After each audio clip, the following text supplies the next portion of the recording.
Hello everyone, this is Standard 8, subject Social Science, and we were studying chapter number 12, India Post Independence.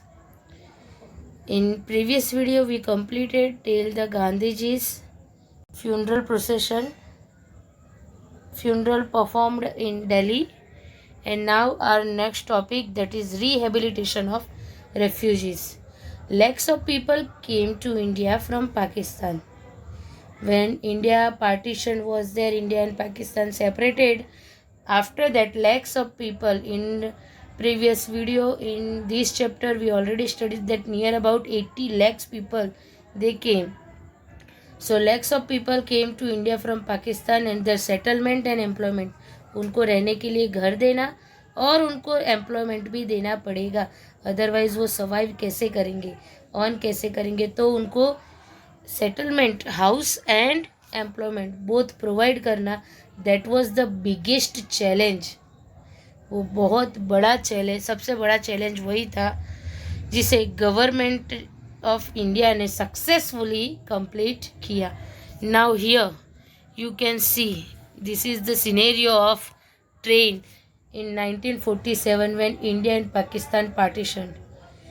Which way the people try to get in train and to reach India or to reach Pakistan.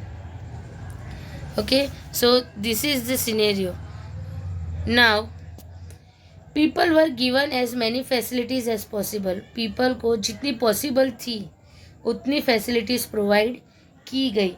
Use refugee camps for open. Refugee camps जो है, मतलब कि बाहर से अगर आए तो immediately तो उनको नहीं बोल देंगे ना कि आप यहाँ पर रहो या ये घर आपका है, उसके लिए भी टाइम लगेगा. तो रेफ्यूजी कैंप जो है, टेंट बनाकर जहाँ पर रखा जाता है, तो रेफ्यूजी कैंप्स जो है वो ओपन किए गए. They were given not only shelter and food but also love and compassion.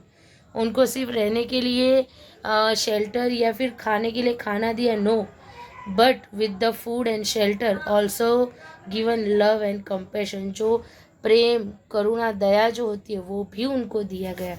उन्हें ये फील नहीं करवाया गया कि वो इंडिया का हिस्सा या इंडिया का पार्ट नहीं है. The common people and various organizations also helped the government. Thus, these people could integrate easily with the fellow Indians. Common people and other organisations जो थी उन्होंने भी गवर्नमेंट को हेल्प की, और इस तरह से ये जो पीपल थे जो पाकिस्तान से इंडिया आए थे वो इजीली जो फेलो इंडियंस, जो इंडिया में रहने वाले इंडियंस थे, उनके साथ इंटीग्रेट हो गए, यूनाइटेड हो गए. अभी हमें पता भी नहीं है कि हम पाकिस्तान से माइग्रेट होकर इंडिया आए थे या हम पहले से इंडिया में रह रहे थे, वी डोंट नो. इतनी इजीली वो इंटीग्रेट हो गए. Now here you can see the great man picture, that is doctor Ambedkar, doctor B.R. Ambedkar, Baba Saheb Ambedkar. So the next topic, that is Constitution of India and its implementation. The Constituent Assembly, that means a group of a person who made constitution. So it was formed in 1946. That means कि Britishers गए उससे पहले ही उन्हीं के under ये work continue कर दिया गया था, उनके गाइडेंस के साथ ही. सो कॉन्स्टिट्यूएंट असेंबली जो है it was formed in 1946. Its objective was to frame constitution for the independent India. अब ये कॉन्स्टिट्यूएंट असेंबली को फॉर्म करने का जो ऑब्जेक्टिव एम था वो ये था कि इंडिपेंडेंट इंडिया जो है, फ्री इंडिया, उसका कॉन्स्टिट्यूशन फ्रेम करना. This work continued up to December 1949. ये वर्क जो है वो दिसंबर 1949 तक कंटिन्यू रहा, चला. In 9th standard you will study about that के 2 years 11 months and 18 days constituent assembly ने मिलकर कॉन्स्टिट्यूशन फ्रेमिंग का वर्क किया था. Each point, each clause was extensively discussed and debated each point and each clause, मतलब हर एक matter को एक्सटेंसिवली मतलब कि ऐसे ही ऊपर ऊपर से देख लिया, नो, दैट मीन्स कि डिटेल में उसको डिस्कस किया गया। डिबेट दैट मीन्स कि अगर कोई क्लॉज या कोई पॉइंट रखा गया है तो सब ने मिलकर उसके ऊपर डिस्कशन किया, वेदर इट इज़ गुड और नॉट, इसके इफेक्ट क्या होंगे, साइड इफेक्ट क्या होंगे, एवरी सिंगल पॉइंट दे डिस्कस्ड। ये जो असेंबली थी कॉन्स्टिट्यूएंट असेंबली, वो 11 सेशन जिसमें 166 डेज की मीटिंग्स थी, उतनी बार वो मिले थे। कॉन्स्टिट्यूशन 1 और 2 ईयर में नहीं बना है, नियर अबाउट 3 इयर्स का टाइमिंग गया है, 1-2 मंथ में नहीं कि आज बैठे कल की मीटिंग में फाइनल किया और परसों बन गया, नो। ये इंडिपेंडेंट इंडिया का एक प्रूफ था, डॉक्यूमेंट था। It's not like a document but it's a very use book. Constitution जो है वो पूरी एक बुक है, आपने शायद फोटो में देखा हो। Then various committees and subcommittees did the work of correcting and mending details of the constitution. अलग अलग committees and सब कमिटी और उसके नीचे भी एक कमिटी फॉर्म की गई। तो वो सारी कमिटीज़ जो है उन्होंने क्या वर्क किया कि जो कॉन्स्टिट्यूशन के अंदर जो भी क्लॉजेस एंड पॉइंट ऐड किए गए थे उनको करेक्ट किया, उनको मेंड किया, मतलब कि जो जो डिटेल उसकी दी गई थी उसमें कुछ एडिटिंग करना था, कुछ करेक्शन करना था, तो वो उन्होंने किया। और ये पूरी प्रोसेस में 300 इंडियन पार्टिसिपेटेड। 3 या 4 जन का ग्रुप बनाकर अगर कोई वर्क करना हो तो उसमें भी कितनी सारी प्रॉब्लम्स होती है।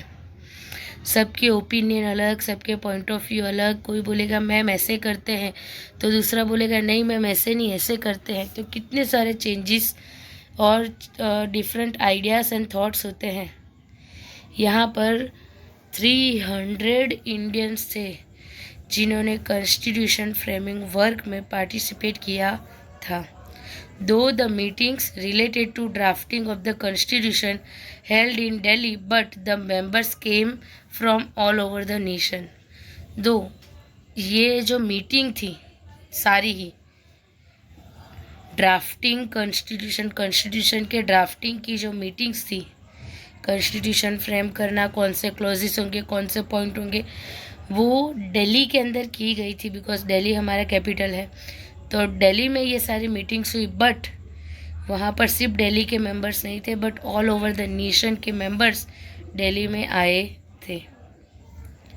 Okay, now here doctor Baba Saheb Ambedkar, he was appointed as the chairman of the drafting committee. Drafting committee के चेयरमैन डॉक्टर बाबा साहेब आम्बेडकर को अपॉइंट किया गया। एंड डॉक्टर राजेंद्र प्रसाद जो थे, he was appointed as the president of the constituent assembly. याद रखना, drafting committee के chairman doctor Baba Saheb Ambedkar and constituent assembly के प्रेसिडेंट डॉक्टर राजेंद्र प्रसाद।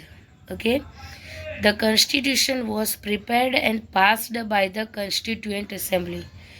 कॉन्स्टिट्यूएंट असेंबली जो है, जो ग्रुप है नियर अबाउट 300 पीपल का, उन्होंने कॉन्स्टिट्यूशन को प्रिपेयर भी किया एंड पास भी किया। It was implemented, it was means constitution was implemented on 26 January 1950 and this was the day when actual powers were wielded to the people. ये वो दिन था कि जब एक्चुअल में जो पावर है वो पीपल के हाथों में मतलब डेमोक्रेसी एक्चुअल में इसी दिन एस्टैब्लिश हुई थी। इंडिपेंडेंट हम हो गए थे बट डेमोक्रेसी एक्चुअल मीनिंग में यहाँ से एस्टैब्लिश हुई थी। Here you can see in picture the person that is C Rajagopalachari. C means Chakravarti Rajagopalachari. So thus 26 January that we celebrate as the Republic Day. Okay, so 26 January is celebrated as the Republic Day, whereas 15th August is celebrated as the Independence Day. Two festivals are there. National festival. First, 26 January, that is our Republic Day, and 15th August, that is our Independence Day. ये दोनों ही हमारे national festival है. Here you can see the picture of Dr. Rajendra Prasad.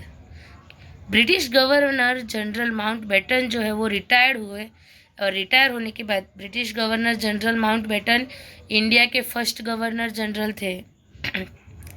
When he retired, after that he return to England. और उनके बाद ऊपर जो picture हमने देखा ना, जिसके बारे में कुछ लिखा नहीं था, तो हमारे माइंड में सवाल हुआ कि इनकी फ़ोटो क्यों दी गई है. डॉक्टर राजेंद्र प्रसाद जो थे वो प्रेसिडेंट थे, तो राजगोपालाचारी की फ़ोटो क्यों दी गई है. यहाँ पर उसका आंसर है कि माउंटबेटन रिटायर होकर जब इंग्लैंड रिटर्न चले गए, तो उनके बाद सी राजगोपालाचारी, दैट मीन्स चक्रवर्ती राजगोपालाचारी जो है वो सेकेंड गवर्नर जनरल बने. फर्स्ट माउंटबेटन एंड सेकेंड चक्रवर्ती राजगोपालाचारी बने. उसके बाद कोई नहीं बना. Why he was the last governor general of India? Because after that constitution was formed, and when constitution was enforced, then Dr. Rajendra Prasad became the first president of our country. उसके बाद governor general वाला system निकल गया और president आए, और president जो है हमारे सबसे पहले president, our first president was doctor Rajendra Prasad. Okay, so with that post independence India chapter is completed here. Let us take a review over again. This was about the Gandhiji's assassination.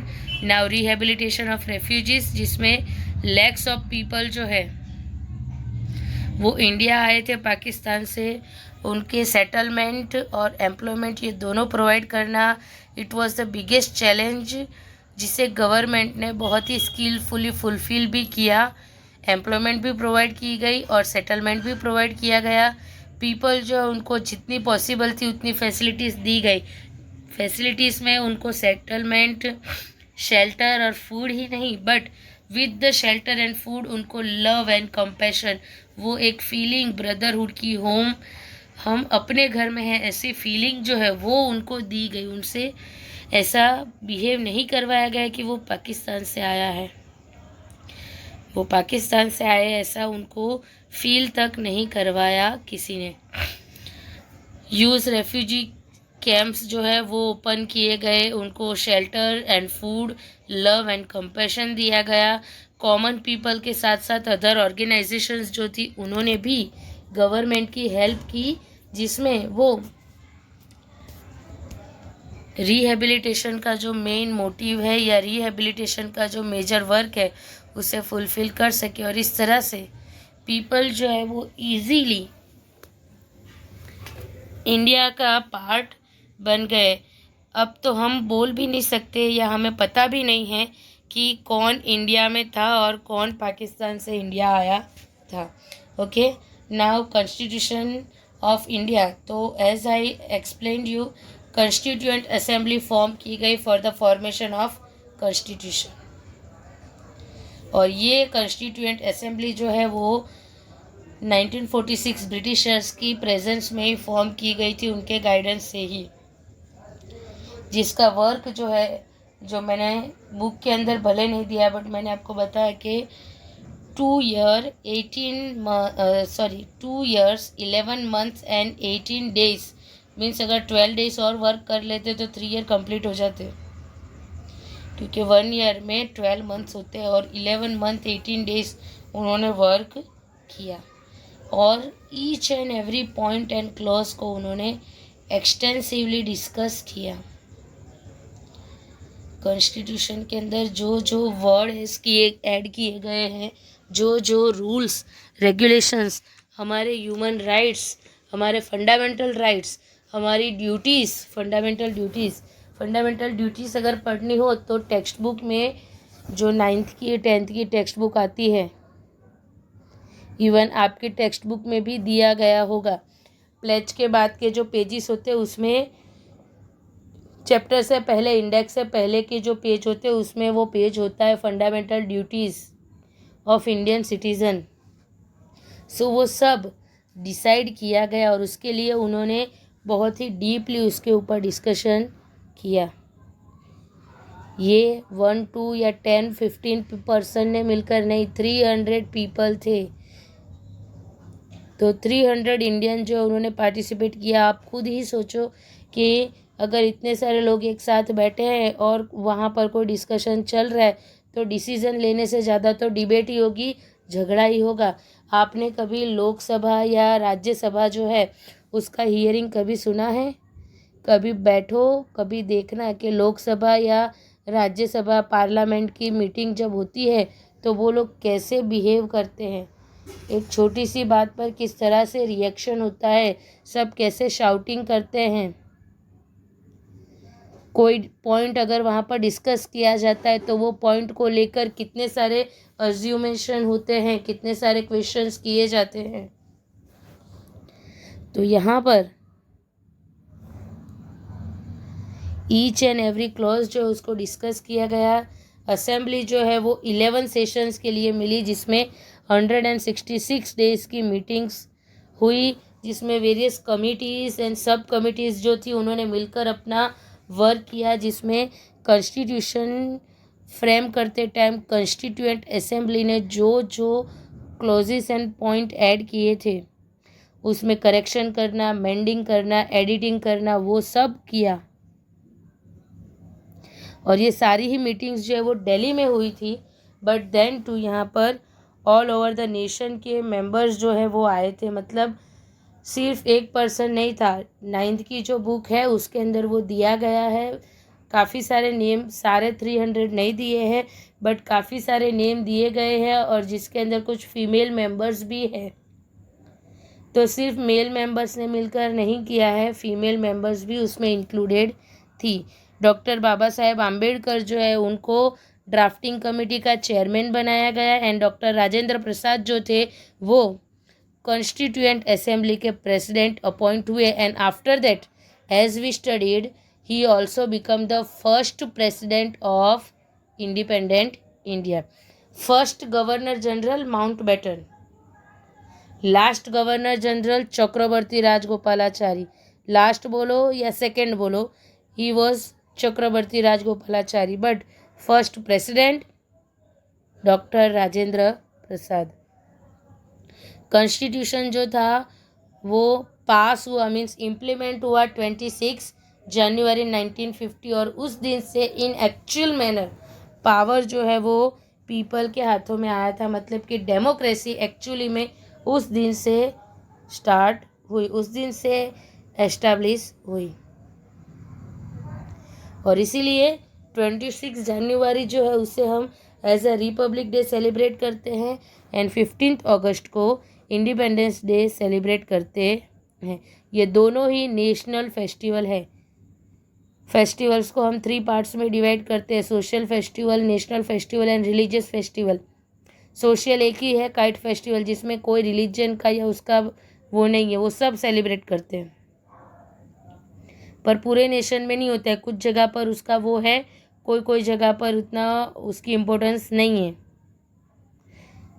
Religious festivals तो religion के according अलग अलग है। मुस्लिम जो है वो ईद मनाते हैं, क्रिश्चियन जो है वो क्रिसमस मनाते हैं, हिंदू जो है वो दिवाली है, दशहरा है, रामनवमी, शिवरात्रि, ये सारे फेस्टिवल सेलिब्रेट करते हैं। बट पूरा नेशन जिसे सेलिब्रेट करता है, ऐसे 2 फेस्टिवल है, 15 अगस्त and 26 January. As we discussed, the first Governor General of India, that was Mountbatten, he retired and returned to England, and after that Chakrabarti Rajgopalachari, he became the second and the last Governor General of India. Okay, so with that we are finishing our chapter India post independence here. I hope you understand everything. Then too, if you have any doubt or any queries, you can ask in Zoom lecture. So India post independence chapter number 12, in that we studied about India, map of India. 3 questions we discussed: why India partitioned, problems faced by our country after the partition, and political changes कैसे हुए, जिसमें resolution of the Muslim league ने जो पाकिस्तान की demand की वो. Here you can see the Khan Abdul Ghaffar Khan and Gandhiji. Then Mountbatten Plan. Mountbatten came in March 1947. Here you can see Jawaharlal Nehru, Mountbatten, Muhammad Ali Jinnah and VP Menon. Then Indian independence act, उसके clauses दिए गए हैं. Then independence के बाद पूरे nation में जो rejoice का, जो हैप्पीनेस का, सेलिब्रेशन का एटमॉस्फेयर था वो. Then princely state, 562 princely state थे जिनका merger Sardar Vallabh Bhai Patel and Shri VP Menon ने किया था. And for that we will be indebted to them. Okay. And then Gandhiji's assassination, 13th January 1948.